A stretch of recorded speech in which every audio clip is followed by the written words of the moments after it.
अस्सलाम वालेकुम, मैं हूं आपका एस्ट्रोलॉजर सलीम समी।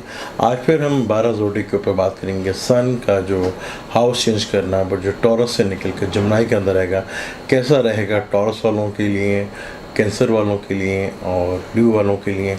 हम अब तक एरियस और ल्यू का बता चुके हैं, आज हम बताएंगे जमनाई, कैंसर और ल्यू के बारे में। जमनाई के ताले के अंदर ही, यानी कि फर्स्ट हाउस में ही सन जो कि तीसरे घर का मालिक है और वहीं पे बैठा है, वह ताले के अंदर हिम्मत और करिश का मालिक और छोटे बहन भाइयों का जो स्टार है सन, वो आपके ताले में बैठा हुआ है। और यहाँ पे अपने ही स्टार मरकरी जो कम्बस्ट है सन की वजह से, तो यहाँ पे आपको थोड़ा सा जो है वो टेंशन रहेगी।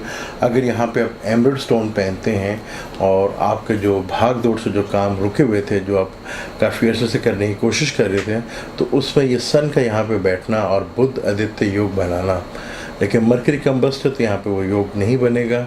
लेकिन वीनस आपके सेकंड हाउस में है, राहु के साथ मिलाप करेगा, तो यहाँ पे काफ़ी हद तक चीज़ें जो हैं, आपकी जो फाइनेंशियल मैटर चीज़ें हैं वो थोड़ी सी डिस्टर्ब होंगी और आपके घरेलू हालात जो हैं थोड़े से काफ़ी टेंशन डिप्रेशन में आ सकते हैं। लेकिन बाहर ट्रैवल से किया हुआ काम, अगर कोई ट्रैवल करके, लोकल ट्रैवल करके पाकिस्तान के अंदर ही अगर आपकी फाइनेंशियली आपको गेन हो सकता है, ट्रैवल करने से आपको फ़ायदा हो सकता है, आप ट्रैवल करें। और जुपिटर जो है आपके 5वें घर में रेट्रोग्रेड है और वहाँ से जुपिटर जो है वो 9वीं नज़र देख रहा है वहाँ से, तो जुपिटर की भी 9वीं नज़र से आपको फ़ायदा होगा। सन की वजह से जो आपके ताले में बैठा हुआ एक हिम्मत और करेज पैदा होगा और काफ़ी हद तक चीज़ें आपकी बेहतर हो सकती हैं। सैटर्न जो आपके 7वें हाउस में बैठा हुआ है, वहाँ सन और सैटर्न का अपोज होगा। यहाँ पे एक बंधन योग बनता है, तो यहाँ अगर कोई किसी की गारंटी या किसी का पैसों के मामले में थोड़ा सा एहतियात कीजिएगा। यहाँ पे पैसों के मामले में थोड़ी सी टेंशन और डिप्रेशन आ सकती है। किसी की दी हुई गारंटी वो आपके लिए प्रॉब्लम खड़ी कर सकती है, तो यहाँ पे आप किसी की गारंटी देने की कोशिश मत कीजिएगा। अगर आपको कोई बैरूनी मुल्क से रिलेटेड काम है तो काम आपके काफ़ी हद तक होते हुए नजर आएंगे।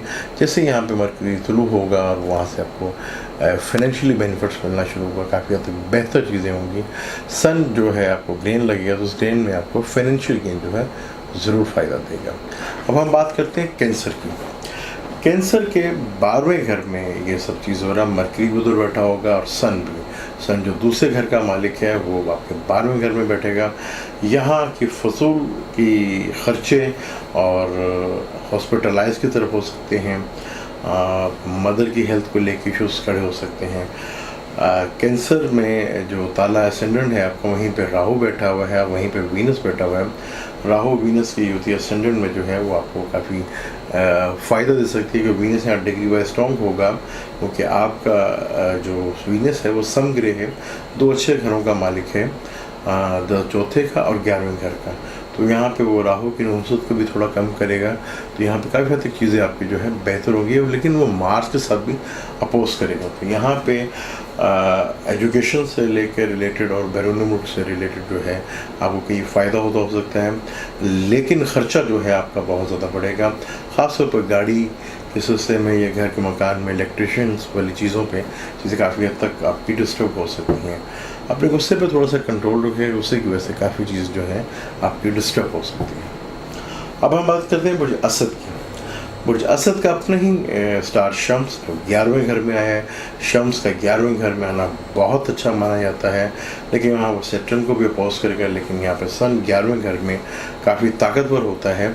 और ल्यू वालों के लिए कि जैसे ही सन यहाँ से निकल के आया तो आपका केंद्रा जो है वो थोड़ा सा खाली हुआ, जिसकी वजह से वो थोड़ी सी टेंशन डिप्रेशन ज़रूर हुई। लेकिन 11th में सन का आना आपको फाइनेंशियल गेन, बड़े बहन भाइयों से फ़ायदा, कहीं से आपका जो पैसा रुका हुआ था वो अचानक एकदम मिल जाना, काफ़ी चीज़ें बेहतर होगी। यहाँ पे सूरज और बुध तो योग बन रहा है। यहाँ पे अगर एमराल्ड स्टोन आप पहनते हैं तो ये योग जो बुध मरकरी की वजह से बन रहा है, बुध और सन की वजह से बन रहा है, ये आपको काफ़ी फ़ायदे दे सकता है।